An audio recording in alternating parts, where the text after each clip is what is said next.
तेजस्वी जी, भट्टाचार्य जी,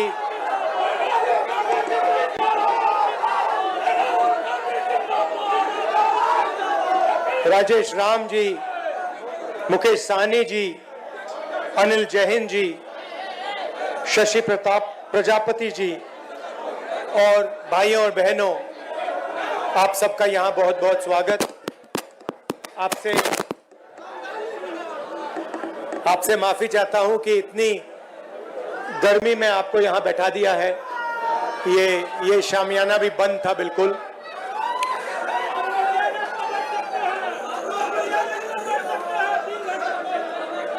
कुछ साल पहले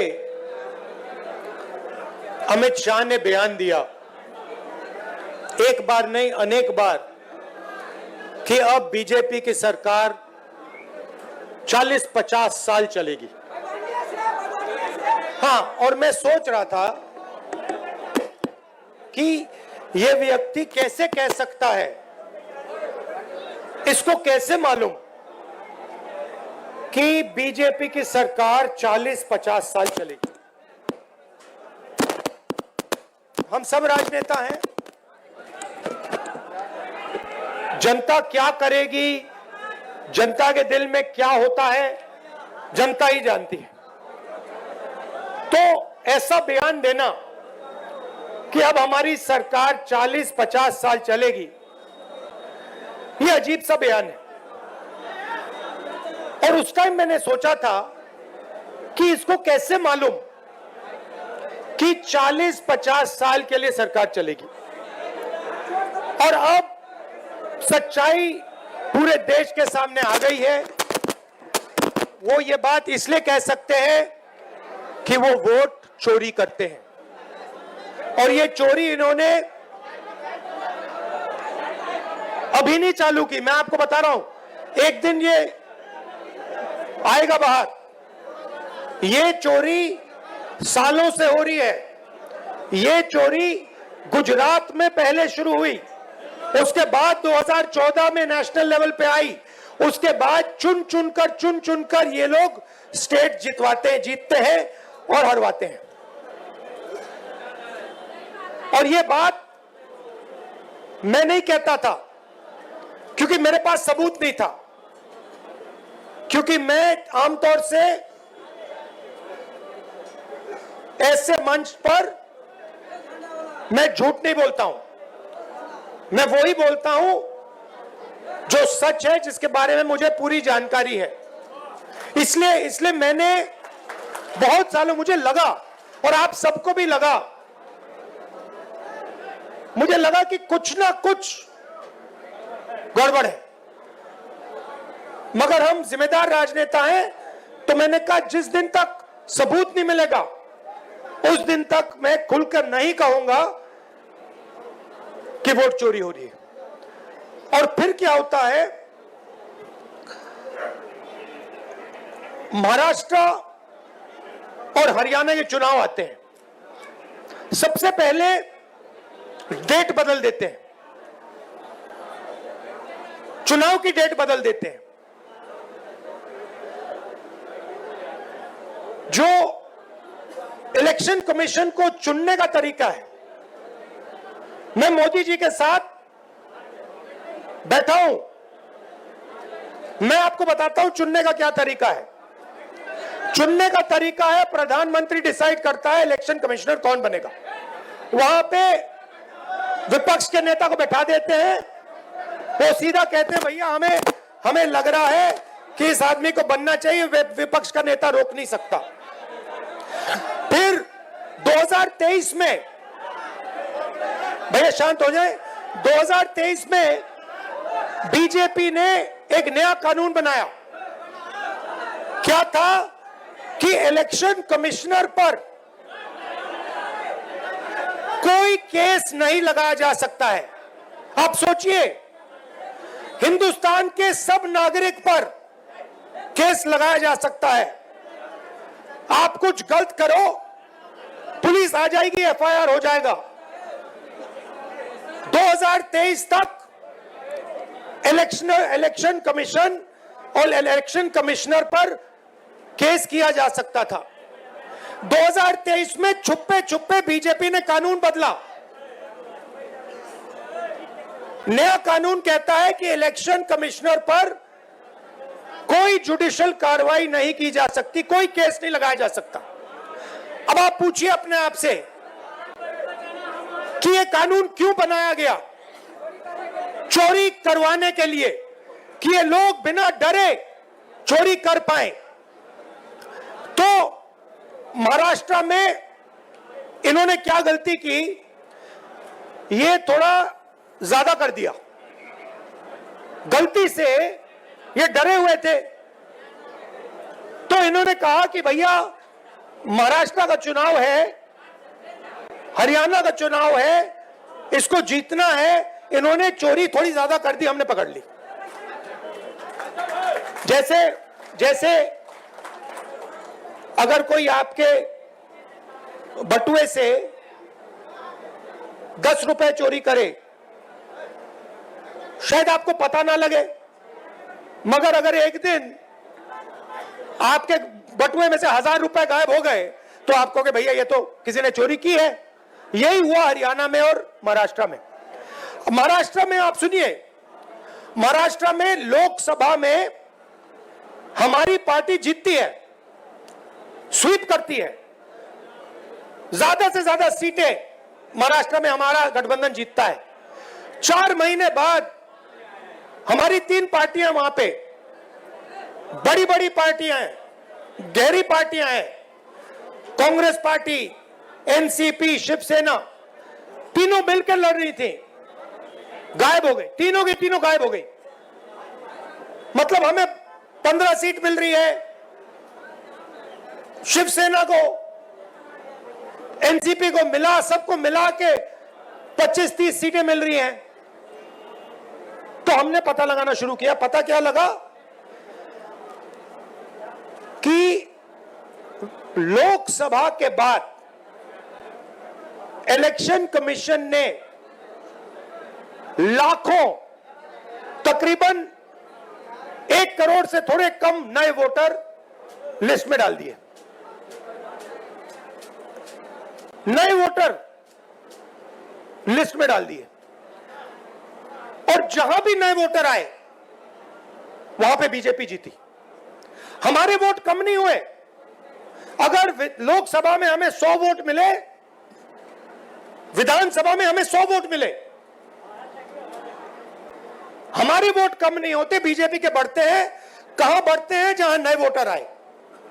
और हमने पूछा इलेक्शन कमीशन से कि भैया बताइए ये हैं कौन, ये कहां से आए, इनकी लिस्ट दीजिए हमें। इलेक्शन कमीशन कहता है नहीं देंगे।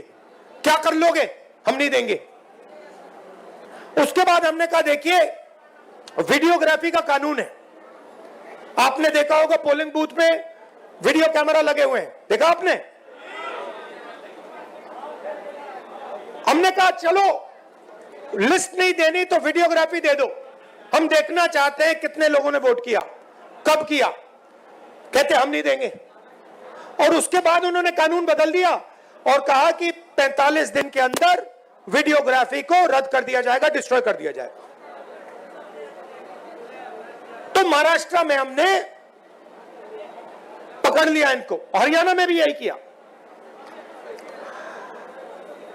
फिर मैंने क्या किया, मैंने कांग्रेस पार्टी के हमारे जो लोग हैं उनसे कहा कि एक काम करो, कर्नाटक में एक सीट में जाकर गहराई से देखो हुआ क्या। तो बेंगलोर सेंट्रल सीट हमने चुनी और उसमें एक असेंबली में हमने काम शुरू किया। कागज की लिस्ट थी, 8 फुट कागज के, मतलब इतने बड़े, 200-300 किलो के लिस्टें थी कागज की। उसमें क्या करना है? आपका नाम क्या है? हाँ आपका नाम? हाँ,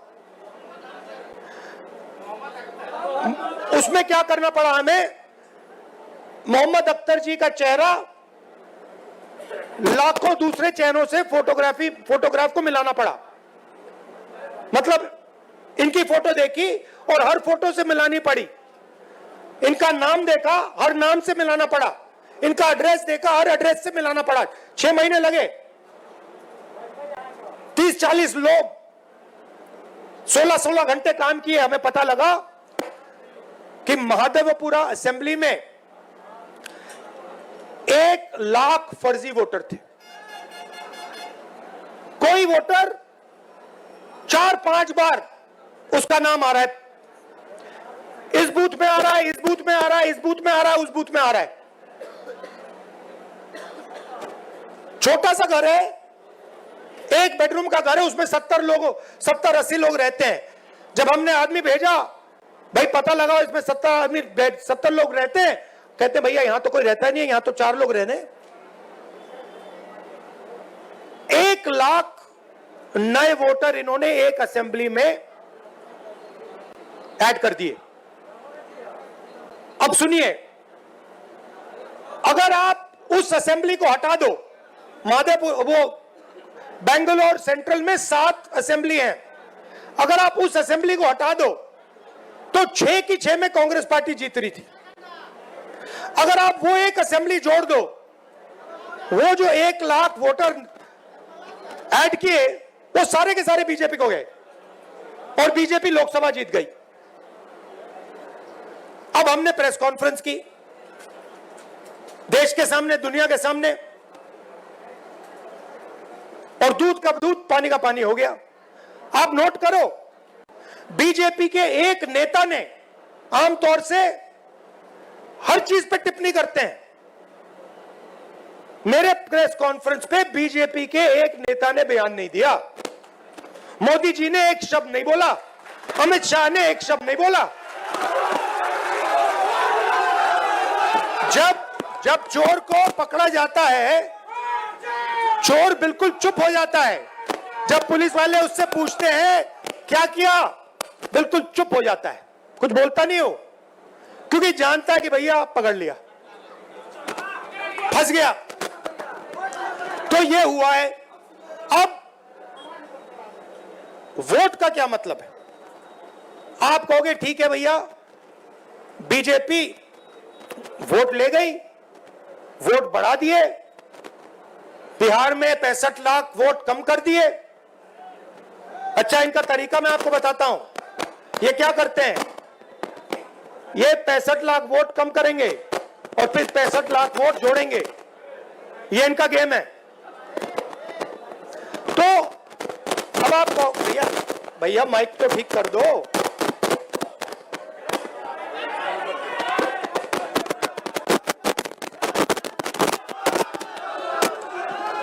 hello hello sir, just get me. ये भैया कह रहे हैं कि हिल रहा है इसलिए बाइक नहीं चल रहा। भैया ये बिहार की क्या हालत है कि मेज हिल रही है तो माइक नहीं चल रहा। तो अब आप कहोगे ठीक है भैया, इलेक्शन चोरी कर रहे हैं, तो क्या हुआ? मैं आपको बताता हूं। देखिए, इस संविधान में लिखा है कि हिंदुस्तान के हर नागरिक को 1 वोट मिलेगा। 2 नहीं मिलेंगे, 5 नहीं मिलेंगे, आधा नहीं मिलेगा, 1 मिलेगा।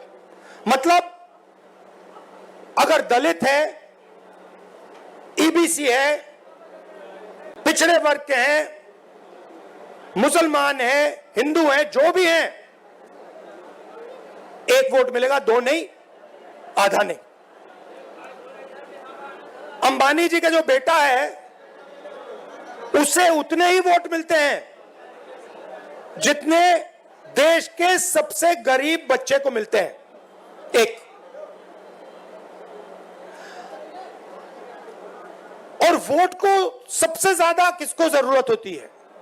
आप क्या सोचते हो? अंबानी जी को वोट की जरूरत है? कोई फर्क पड़ता है उनको? वोट डाले ना डाले कुछ फर्क नहीं पड़ता। बैंक के दरवाजे उनके लिए खुले हैं, कर्जा माफ उनका खटाखट होता रहता है। उनका बच्चा कहता है भैया मुझे बिजनेस करना है, 2 मिनट में बिजनेस कर सकता है। वोट किसको चाहिए? वोट हिंदुस्तान के गरीब लोगों को चाहिए, क्योंकि इसके बिना आपके कोई अधिकार नहीं है। आजादी से पहले जब आपके पास वोट नहीं था, कोई अधिकार नहीं था। दलितों को कहा जाता था कि भैया आपको हम छुएंगे नहीं, आप यहां अपना चेहरा नहीं दिखा सकते। पिछड़ों को कहा जाता था कि भैया आपकी कोई जगह नहीं है, सरकार में कोई जगह नहीं है, शिक्षा के सिस्टम में कोई जगह नहीं है।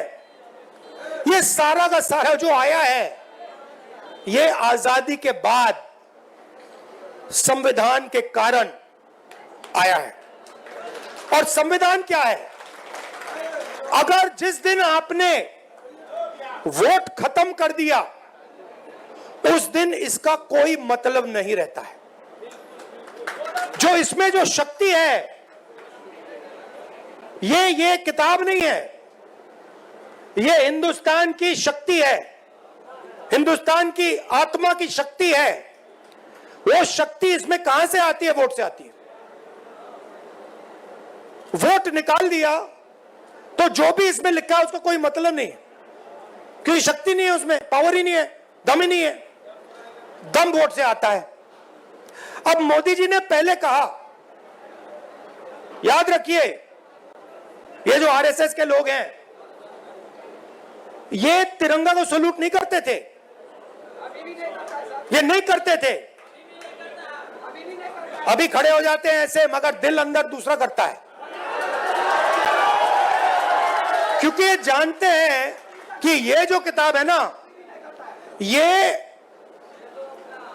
पिछड़ों को, ईबीसी को, दलितों को, गरीब जनरल कास्ट के लोगों को, महिलाओं को आगे बढ़ाने की किताब है, उनके अधिकार की किताब है, और वो अधिकार नहीं देना चाहते। तो ये इसको चुनाव में इन्होंने कहा, बड़े बड़े नेताओं ने कहा हम संविधान को बदल देंगे, बदल देंगे, और हमने कहा ऐसे नहीं होगा, सपने मत देखो, संविधान को कोई शक्ति नहीं बदल सकती।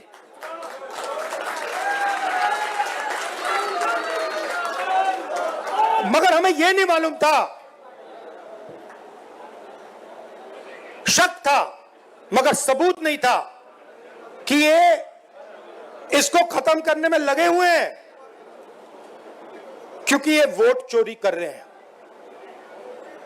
तो हम आके यहां भाषण देंगे, मैं भाषण दे रहा हूं और मैं कहना चाहता हूं, जो तेजस्वी जी ने कहा,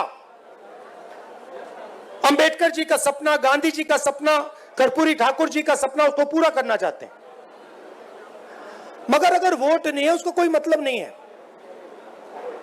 हम यहां जितने भी भाषण करना चाहें, हम कुछ नहीं कर पाएंगे अगर वोट नहीं है। मैंने भाषणों में कहा, भैया 50% की जो दीवार है रिजर्वेशन की, उसको हम तोड़ देंगे, बिना वोट के नहीं तोड़ सकते, सवाल नहीं उठता।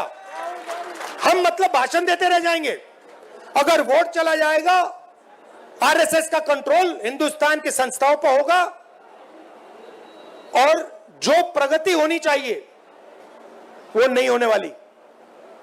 इसलिए हमने वोटर अधिकार यात्रा यहां शुरू की। आप क्या सोचते हो, एक बार आपका वोट चला गया, उसके बाद भैया राशन कार्ड जाएगा, उसके बाद आवास जाएगा, उसके बाद जमीन जाएगी। ये अंबानी आता, अदानी आता है और किसानों की जमीन ले जाता है। किसान लड़ कैसे पाते हैं? लड़ इसलिए पाते हैं क्योंकि ये है, क्योंकि किसान कहता, भैया अगर आपने हमारी जमीन ली तो देखना चुनाव में हम आपको दिखा देंगे। अगर ये चला गया तो किसान कुछ नहीं कर पाएगा, मजदूर कुछ नहीं कर पाएगा, सारा का सारा डर जो है चला जाएगा। मोदी जी आपको टीवी पे दिखते हैं, एक बार चोरी पूरी हो गई वो दिखेंगे भी नहीं, वो अंदर बैठ जाएंगे रेस कोर्स रोड के। वो अलग बात है कि थोड़ी देर बाद बैठना पड़ेगा उनको, क्योंकि इतना गुस्सा है जनता के दिल में। बिहार को देखो, यहां पे आप यात्रा में आओ, देखो क्या हो रहा है। मतलब लाखों लोग आ रहे हैं, कह रहे, बच्चा बच्चा कह रहा है वोट चोर वोट चोर वोट चोर। अच्छा, बच्चे को समझ आ गई बात। मेरे पास बच्चे आ रहे हैं, कान में कह रहे हैं वोट चोर है, वोट चोर, मोदी वोट चोर है, और मीडिया वालों की बात समझ नहीं आ रही। अच्छा, इनसे पूछना, एक बात पूछना इनसे, अभी मीटिंग के बाद इनसे पूछना, भैया एक बात समझाइए, ये जो आपके एंकर हैं, ये जो आपके एडिटर हैं, इनमें ईबीसी ओबीसी दलित क्यों नहीं दिखाई देते? ये जो बड़े बड़े रिपोर्टर हैं, ये करते हैं, टॉक शो करते हैं, डिबेट करते हैं, इनसे पूछिए भैया 90% आबादी इसमें है क्यों नहीं? एक आपको ओबीसी नहीं मिलेगा, एक दलित नहीं मिलेगा, एक बैकवर्ड नहीं मिलेगा, नहीं मिलेगा, पूछ लो, एक नहीं मिलेगा। ये भैया आपकी आवाज नहीं है, ये बात याद रखिए, ये नरेंद्र मोदी की आवाज है, इनकी गलती नहीं है बेचारों की। देखिए, इनको सैलरी लेनी है, इनको बच्चों को स्कूल भेजना है, इनकी गलती नहीं है, इनके मालिकों की बात कर रहा हूं, इनकी मजबूरी है बेचारों की, है ना। तो देखिए, मैं आपको बताता हूं,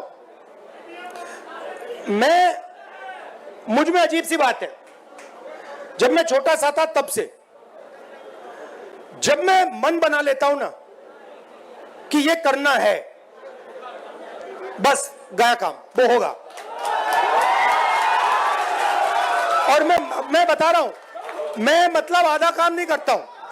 मैंने कहा था कि जमीन अधिग्रहण बिल होगा, आधी कांग्रेस पार्टी खिलाफ खड़ी हो गई थी, मैंने कहा भैया आप करो जो करना है, ये होगा, मैंने करवा दिया। तो मेरा कहना है, एक बात आप लोग समझ लीजिए कि 90% जो लोग हैं, तकरीबन 50%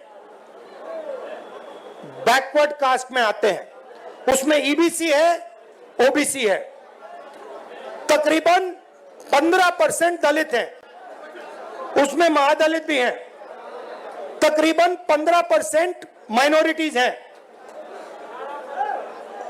नहीं, बिहार की बात नहीं कर रहा हूं, देश की बात कर रहा हूं। और आदिवासी तकरीबन 9%, सबको जोड़ लो 90% हो जाता है। और मुझे क्या दिख रहा है कि इस देश में 90% को कुछ मिलता ही नहीं है,